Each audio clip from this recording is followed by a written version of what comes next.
Hello, everyone, and welcome to Moody Monica Mondays. It has been a couple weeks. I hope everyone is well.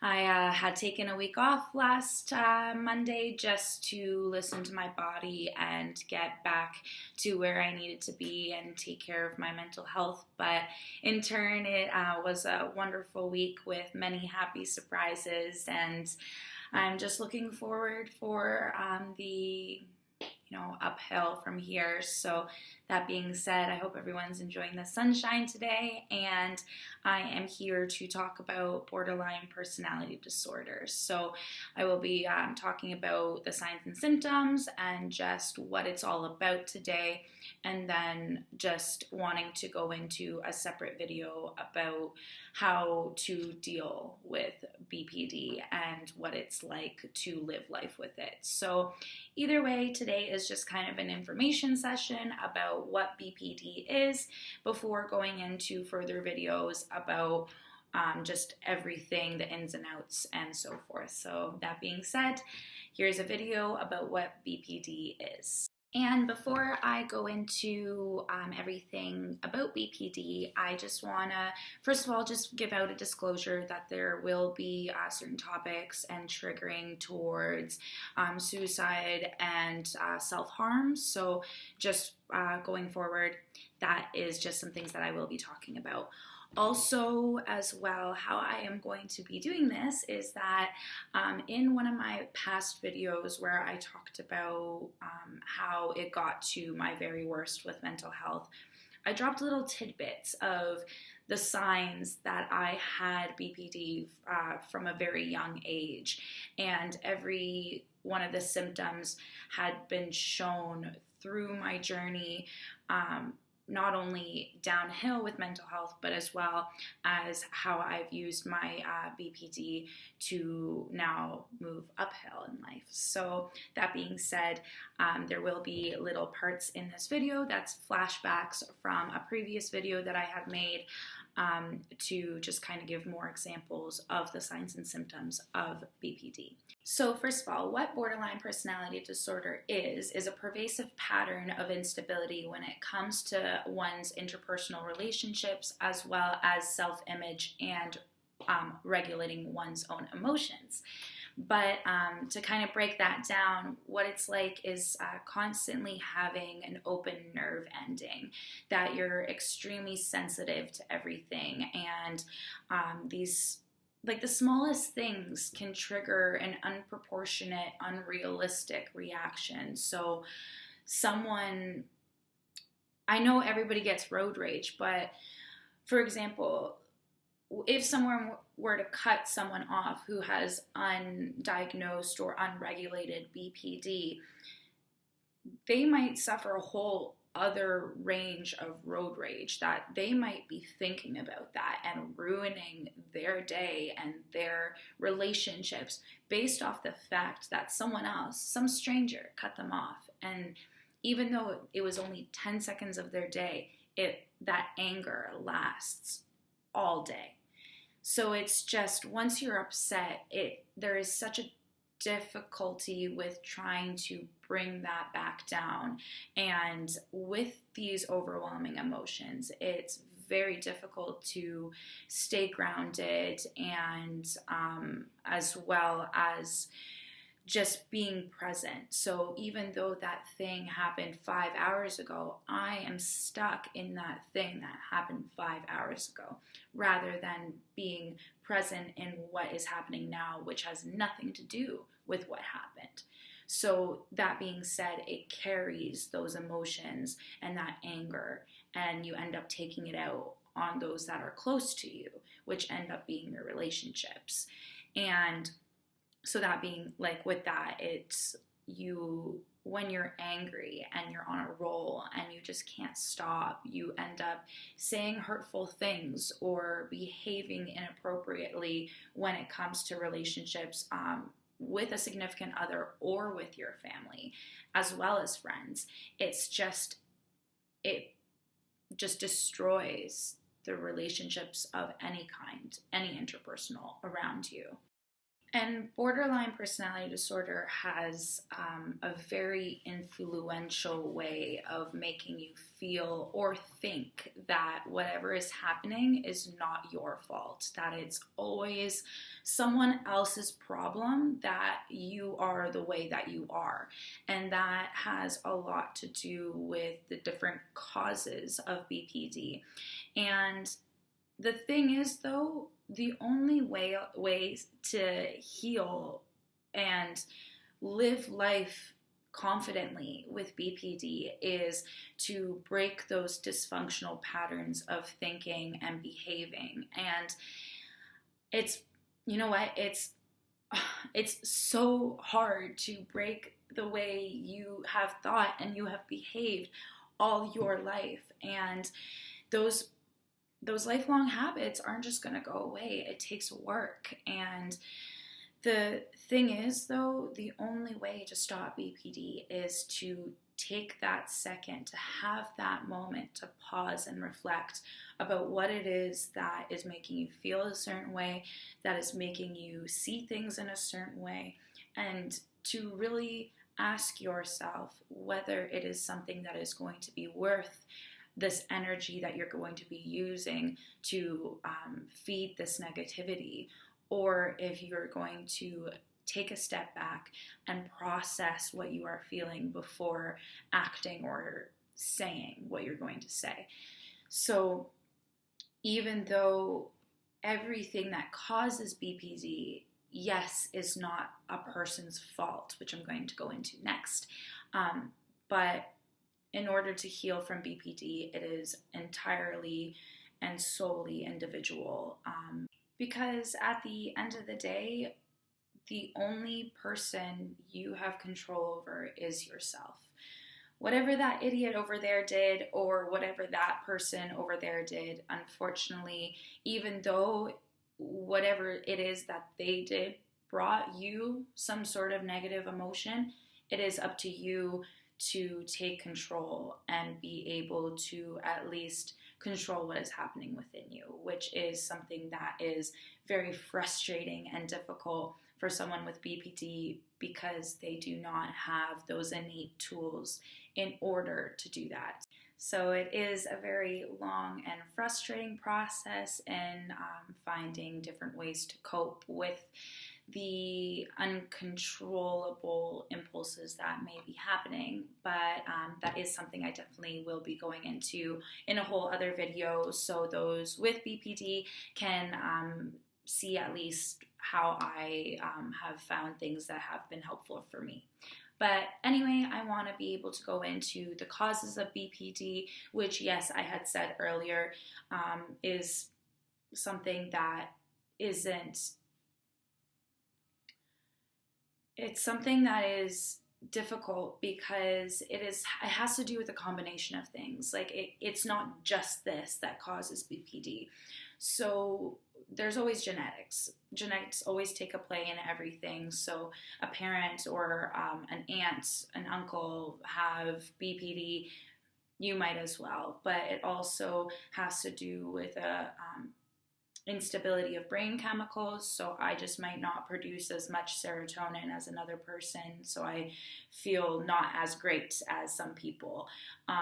There's also the thought that it has to do with the undeveloped brain part. So for example, there's some studies where they say that people with BPD have an underdeveloped amygdala, which is the part of the brain that helps control emotions. So there's that, but finally there's also the environmental factors, which could result in being a victim of physical, emotional, or sexual abuse as a child, as well as feeling neglected or being neglected by one or both parents as a child, and finally as well being exposed to a long-term fear as a child. So any combination of these things could result into developing borderline personality disorder at any age. So, for example, for myself, my first symptom of BPD started to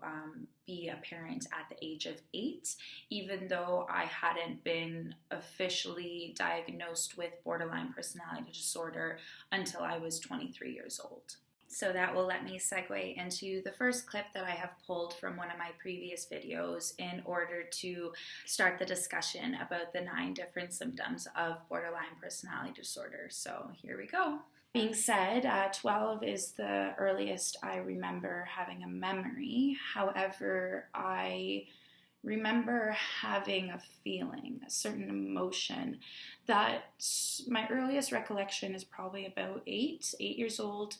Is when I remember just feeling anger, this explosive anger that had no rhyme or reason, came out of nowhere, as described by my parents, and it was just kind of something that was really hard for them to control and get an understanding of. So in that clip, I had said that from the time I was 8, I have been dealing with this explosive, short temper, and I have had to find different ways to cope because obviously that is a problem. So in these moments, like I had said at the beginning of the video, it's like you have an exposed nerve ending, that something that shouldn't be taken the wrong way whatsoever can hit that nerve and just send you on this explosive temper tantrum that has no rhyme or reason, that once you've calmed down, you can see was an overreaction to what had happened. However, it just comes out of nowhere. So this explosive anger is the first symptom of borderline personality disorder. And the second symptom that I will mention is the unclear self-image, which this next clip will kind of give you an example of what I mean by that. I started to become aware of myself feeling a bit different than other kids once I started high school. So at the age of 14, when we enter grade 9, I felt out of place. I felt wrong. I was just constantly trying to find my spot. And that was whether it was in a certain group of people or in a sport or in my relationships or outside of school. Just I always felt like I was the extra, the not the main person in the story. So when you have borderline personality disorder, the way you feel about yourself is very unstable. So for example, this is still something that is very difficult for me to deal with. So every single day I feel a little bit different about myself. So one day I'll feel really good about my weight or the way I look or how my hair looks. And then the next day I will hate all of those things that I had just complimented myself on. Or even in extreme matters when I'm very, if I'm slacking on taking care of my mental health, something that not people without BPD have difficulty understanding is that there are certain days that I can see myself as evil, that I am not a good person. So even though there's certain things that I do on a daily basis that would prove that wrong, that I'm not a bad person, my mind can send this attack on myself to say that will lead me to believe that I am a certain way when I'm not.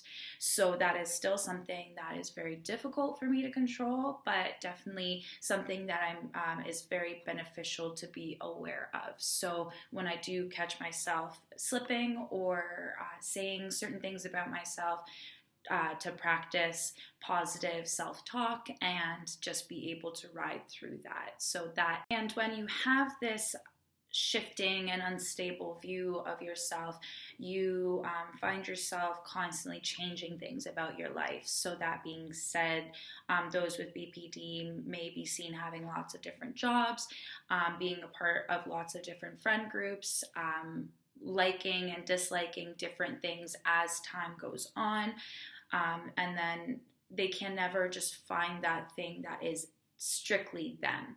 So even though I say that, yes, I still struggle with this, I am starting to learn who I am and what I actually like. So even though I consider myself a very light, bubbly person, I enjoy the darker side of things. So like, for example, I love horror movies. I like having tattoos. I enjoy fitness. I enjoy dyeing my hair black. I don't know. It's just, I enjoy being able to be more dramatic with my makeup. Like, just, there are certain things when I was unsure of who I was that I was scared to try and scared to enjoy because of the fear of what society might think of me. So now that I am starting to learn about who I am, I'm able to have a little bit more stability with what I look like or how I present myself, because I'm starting to learn to know what I like about myself rather than conforming to what other people want me to do. The third symptom of borderline personality disorder is the reoccurring unstable relationships, which this next clip that I pulled will give a little bit of an example about that. I just was preoccupied with one thing in high school, which was more or less being in a relationship. And that I've come to understand that my searching for a person was just the lack of dynamic that I had of viewing a relationship at home. And that is just because of the way my life was, in the sense of my parents' relationship and everything like that. But I felt this longing for a connection with someone. So people with borderline personality disorder tend to have relationships that are really intense and short-lived.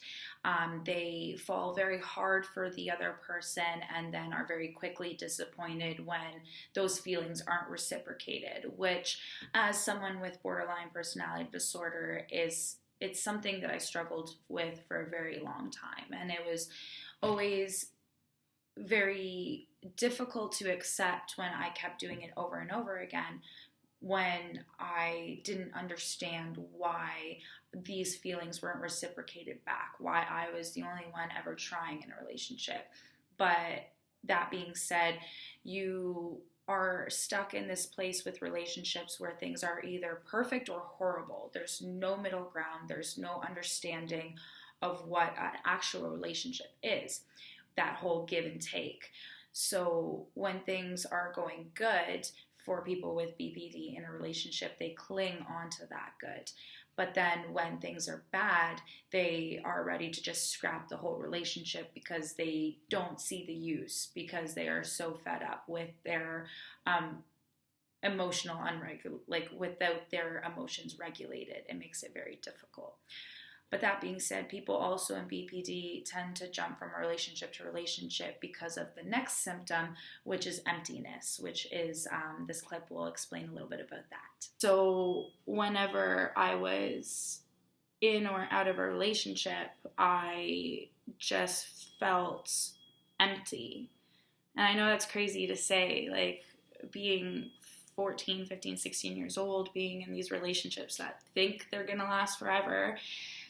And when they don't, you feel like, it feels stupid to say, but you feel like a failure. You feel unlovable. So like I had mentioned, whenever I wasn't in a relationship, I felt like empty. I felt physically empty, as if there was a void inside of me that had to be filled with something. And knowing now that emptiness was because I didn't know who I was, so I felt unfull and unsatisfied as a person. But when I didn't know I was struggling with BPD, I tried to feel validated in relationships or fill that void with drugs and alcohol. And it just, nothing quite satisfied that feeling. But that was also because I was constantly spacing out, which is the next symptom, which is dissociation. Void of not knowing who I was, and I was constantly just floating above my body, and I could feel myself being present in moments in high school, but not from my own eyes, but from seeing myself walking the halls or being with certain groups of people. I can't remember them from my own eyes. I remember them the same way I remember when someone tells me a childhood story about myself, as if I'm an outside person, as if that's not me. So when I was feeling dissociation, I would feel like I was spaced out, that my brain was really foggy all the time, that I could never really fully be present or remember a moment because I was constantly elsewhere, that I was just out of my body. And that's the only way I can really explain it. And that is something that used to really hinder my experiences because I would never fully be able to be present. And it was something that was really detrimental to me for a very long time because I did not know how to control it, and it prevented me from being able to live my life. And something that I was actually talking to John about yesterday was how I've been able to use these different signs and symptoms of BPD to my advantage, and that is definitely something I would go on in another video as well. But just to kind of give you an example, dissociation was something that used to be such a hindrance for me, and now is something I use almost like a superpower.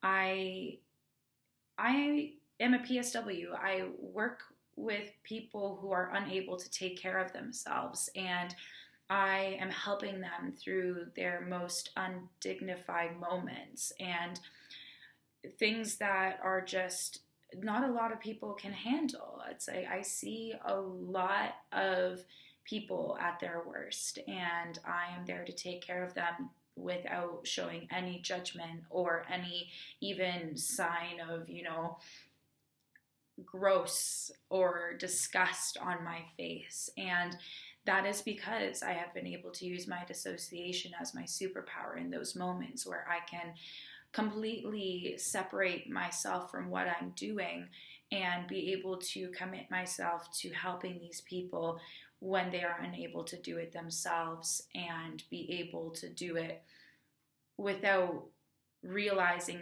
really fully what I am doing, because that is something that, and it's something that I pride myself in, because not a lot of people can do what I do, and I'm very, very thankful that I can be able to be there for the people that are, struggling the worst with how COVID has created their life. And being able to be there for our elderly population has brought me a lot of fulfillment and happiness over the last couple months that I've been training for this new position. So anyway, that being said, going on to the next signs and symptom, which is the fear of abandonment.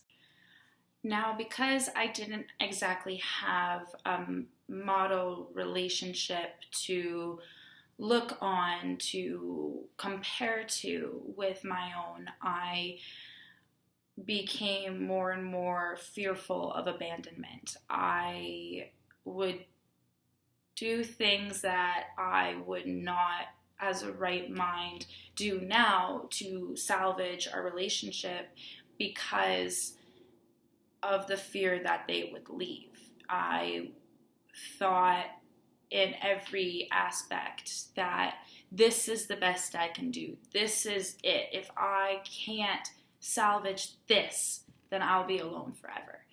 And that was such a hard thing to accept once I finally realized that I was doing it over and over and over again. So those with borderline personality disorder tend to have a fear of abandonment, as well as just terrified of being alone. This is something that can stem from one of the reasons for someone developing borderline personality disorder, which is neglect from a parent. But what happens is that the person becomes desperate to keep a significant other in the picture because they're afraid that they will leave them. So this could be triggered by something as easily as a loved one being late home from work, but could result in sending, multiple messages or trying to call multiple times, even though that there is a very reasonable explanation for it. So someone who has unregulated borderline personality disorder might be seen as overly clingy, even though that they're just trying to make sure they're not going to be abandoned by the person they love. But in turn, what ends up happening is that the person gets kind of driven away from wanting to be in the relationship in the first place. But anyway, the next symptom to discuss is the destructive behaviors. I worked into an industry that gave me a different option. I still got to enjoy all of the partying and excitement. However, it was not a healthy place for me in the long run, which brought me into a world of partying, drinking, using drugs, and I got consumed by that. So I had left a really long-term relationship and fully consumed myself into this void, which I thought was helping me at the time, but shown to really harm. So for the millionth time, I am mentioning the void that is felt by someone who has borderline personality disorder. And with that void comes this reoccurrent destructive behaviors, because someone who has borderline personality disorder will try to fill that void in any absolute way they can. If that is a shopping spree because they think retail therapy is going to help them, which yes, is something that we all participate in. But something I want to make clear is that people who have borderline personality disorder take everything to the most extreme version of that thing. So when I say retail therapy, I mean like spending everything you have on that, or indulging in extreme substances that you know are bad for you, but will do anything to just decrease the feeling of that never-ending void. So you participate in these behaviors that end up that you think are helping you at the time, but are really detrimental to your health, not only physically, but as well as mentally. But that being said, destructive behaviors can only help so far in the sense of trying to fill that void, because eventually what ends up happening is that you've exhausted all of those resources and you are left not being able to feel anything except for this numbing, never-ending nothingness. And eventually all of those destructive behaviors don't make that numbing go away. And then that results into one of the most difficult topics to talk about, but definitely something that is very important to talk about as a sign and symptom of very many different disorders when it comes to mental health, and that is self-harm. So this next clip is just a little bit of I think it was actually one that I ended up deleting from the last video and not releasing, but I do want to make it apparent, and it's important to talk about. So this next clip is just a little bit about my experience with self-harm. Now, the further I pushed on the sad feeling that kept bubbling over, the more it would come back, to the point that one day it just exploded. And I can't exactly tell you what day it was, but I remember the day that I first self-harmed. And during that day, I was experiencing and feeling that I've never experienced before, and that was absolute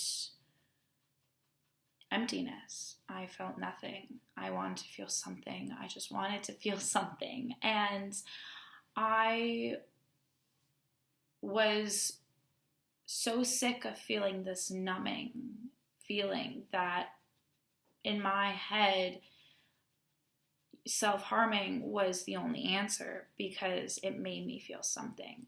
Because everything else that I was indulging in, all of those really destructive behaviors, those stopped making me feel anything.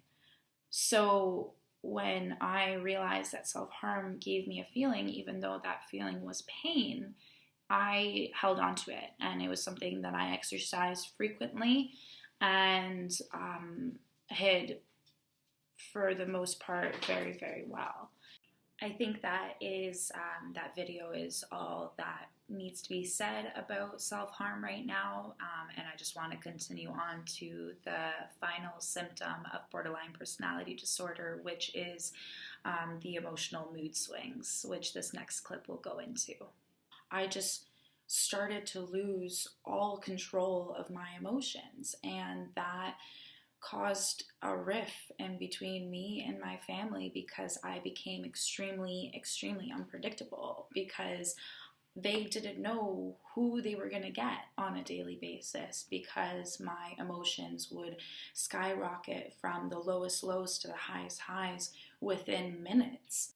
So that being said, the final symptom, but probably the most prevalent, of borderline personality disorder is the uncontrollable mood swings. So someone with borderline personality disorder can go from feeling an extreme amount of happiness to the complete opposite, and just be in a very low depressive mood within minutes. And these changes can happen within minutes and can last 4 minutes, 2 hours. And that is something that is very specific to just BPD. So something that a person without a mental illness would be able to just brush off might send someone with BPD into an emotional tailspin that they won't be able to get out of for a little bit. And it is very difficult to control, but it is something that those around me are aware of, that, sometimes I just need a couple extra minutes to get through a specific feeling. So that being said, that is all 9 symptoms of borderline personality disorder. So this mental illness is heavily misunderstood and very largely misportrayed in the media, and I'm hoping that those who were able to stick through this video were able to learn something about the disorder, and those who may be listening that may have borderline personality disorder, I hope I did us some justice in being able to explain what kind of situations and experiences we go through. But if you have any questions, comments, or concern, please feel free to reach out to me or comment on this video. But otherwise, I just want to say thank you to everyone for being here, and I hope to see you next Monday, and stay well and enjoy the sunshine. Have a good day.